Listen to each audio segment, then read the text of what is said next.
Thank you ma'am. So present మనతో admission councillor Abhishek గారు ఉన్నారు, ఆయనతో మాట్లాడదాం. హలో అండి. హాయ్ అండి. How you? Fine, how you? Yeah I'm good అండి, థ్యాంక్ యూ. సో ఇక్కడ ఈ కాలేజ్లో జాయిన్ అవ్వాలి అంటే స్టూడెంట్కి ప్రాసెస్ ఏంటి కొంచెం క్లియర్గా ఎక్స్ప్లెయిన్ చేస్తారా? సో మన దగ్గర వచ్చేసి ఉస్మానియా యూనివర్సిటీకి సంబంధించిన బ్యాచిలర్స్ డిగ్రీ కోర్సెస్ ఉన్నాయి. సో ఒక డిగ్రీ కోర్స్ చేయడానికి మనకి ఎలా అయితే ఇంటర్మీడియట్ అవ్వాలో, ఈ కోర్స్ జాయిన్ అవ్వడానికి కూడా ఇంటర్మీడియట్ ఖచ్చితంగా పాస్ అయి ఉండాలి. ఓకే. వాళ్ళు వచ్చేసి ఇంటర్మీడియట్ ఎనీ స్ట్రీమ్లో కానివ్వండి, ఏ గ్రూప్ అయినా కానివ్వండి, ఎనీ స్ట్రీమ్ అంటే ఓపెన్ ఇంటర్ కానీ, రెగ్యులర్ ఇంటర్ కానీ, వొకేషనల్ ఇంటర్ అయిపోయినా కూడా they can join the hotel management college degree.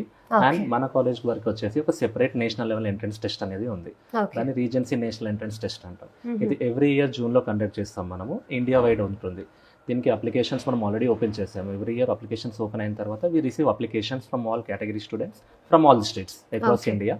Applications అన్ని తీసిన తర్వాత మనం ఎంట్రన్స్ ఎగ్జామ్ పెట్టి క్వాలిఫై చేసి then we take the students for the admission. Okay. అంటే ఇప్పుడు మీరు ఏదైతే చెప్తున్నారో ఎంట్రన్స్ టెస్ట్, ఆ టెస్ట్ పాస్ అవుతూనే ఇక్కడ అడ్మిషన్ దొరుకుతుందా? అవునండి. ఇప్పుడు ఈ టెస్ట్ అనేది ఏంటి అంటే not only for the admission process but also మేము దాని బేస్ పైన మెరిట్ కన్సెషన్ అనేది కూడా స్టూడెంట్కి ఇస్తాము. సో వాళ్ళకి ఇంటర్లో వచ్చిన మార్క్స్ యాజ్ వెల్ as మన ఆర్నెట్లో వచ్చిన మార్క్స్ రెండు యావరేజ్ తీసి దానిపైన కాలేజ్ నుంచి వాళ్ళని ఎంకరేజ్ చేయడానికి one of the top hotel management కాలేజ్లో మన రీజెన్సీలో జాయిన్ అవ్వడానికి మనం కన్సెషన్ అనేది మినిమం 20,000 టు మాక్సిమం 60,000 వరకు ఇస్తాం. ఆ కన్సెషన్ యాజ్ వెల్ as మనకి అడ్మిషన్ క్రైటీరియా రాగా ఈ ఎగ్జామ్ అనేది యూజ్ అవుతుంది. Every year we get almost 350 to 400 applications from India. Okay. And అలాగే అమ్మాయిలు ఎంతవరకు ఇంట్రెస్ట్ చూపిస్తున్నారు దీంట్లో జాయిన్ అవ్వడానికి? మీరు చూసినట్టయితే మా ఎంట్రన్స్ ఎగ్జామ్ దగ్గర నుంచే మీకు అర్థమవుతుంది. ఇందాక నేను ఆ పాయింట్ చెప్పలేదు, ఎందుకంటే ఇప్పుడు చెప్తాను. ఈ ఎంట్రన్స్ ఎగ్జామ్లో అబ్బాయిలకి అయితే వాళ్ళకి వచ్చిన మార్క్స్ బట్టి వాళ్ళ కన్సెషన్ అనేది డిసైడ్ అవుతుంది. బట్ ఈ కాలేజ్ రీజెన్సీ కాలేజ్ స్టార్ట్ అయినప్పటి నుంచి it's been 30 years now. 30 years నుంచి మా కాన్సెప్ట్ ఏంటంటే to encourage girl students we're giving straight away 60,000 girl concession. So వాళ్ళు ఇంటర్మీడియట్ పాస్ అయిన తర్వాత straight away we're giving them 60,000 concession to encourage them. And moreover మీరు చూసినట్టయితే ఈ ఇండస్ట్రీలో it is always given preference to girls because it is all about hospitality and there is no other person than girls will be excelling in hospitality industry. So definitely obviously మీరు చూసినట్టయితే girl స్టూడెంట్స్కి opportunities కానీ career growth కానీ చాలా బాగుంటుంది. ఆ reason వలన over the period of years, over the span, we can see the increase of number of girl students joining this course.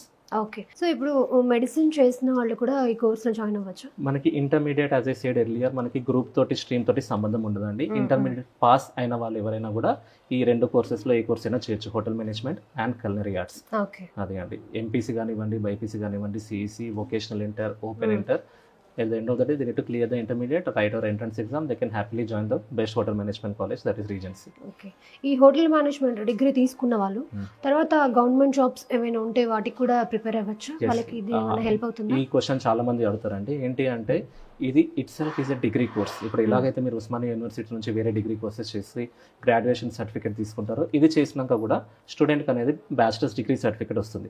దాని అర్థం ఏంటి అంటే వాళ్ళు గవర్నమెంట్ ఎగ్జామ్స్కి ఏవైతే ఎలిజిబిలిటీ డిగ్రీ కోర్సెస్ ఉంటాయో అవన్నీ కూడా వీళ్ళు రాయడానికి స్కోప్ ఉంటుంది. అపార్ట్ ఫ్రమ్ దట్ మన టూరిజం కానివ్వండి, సొంతంగా వచ్చిన హరిత రెస్టారెంట్స్ కానివ్వండి, ఐఆర్సిటీసీ కానివ్వండి, వీటన్నిటిలో కూడా జాబ్ సెక్యూర్ చేసుకోవడానికి ఉంటుంది. సో ప్రైవేట్లో ఎన్ని ఛాన్సెస్ ఉన్నాయో మనకి గవర్నమెంట్ జాబ్లో కూడా, గవర్నమెంట్ సెక్టర్లో కూడా సేమ్ నెంబర్ ఆఫ్ చాయిసెస్ అనేది ఉంటుంది. స్టూడెంట్ ఇంట్రెస్ట్ ప్రకారం they can choose their own job. స్టూడెంట్స్కి దీని నుంచి ఉన్న స్కాలర్షిప్ వస్తుందా? ఇదేంటి అంటే మనకి ప్రొఫెషనల్ డిగ్రీ కోర్స్ కిందకి వస్తుంది కాబట్టి బీటెక్కి మిగతా వాటికి ఎలాగైతే వస్తుందో ఎలిజిబుల్ ఉన్న స్టూడెంట్స్కి తెలంగాణ నుంచి గవర్నమెంట్ వాళ్ళకి ఎవరైతే స్కాలర్షిప్ ఎలిజిబుల్ క్యాండిడేట్స్ ఉంటారో వాళ్ళకి 35,000 per year అనేది రీఎంబర్స్మెంట్ స్కీమ్లో మనకి ఈ కోర్స్ కూడా ఎలిజిబుల్ అనేది ఉంటుంది.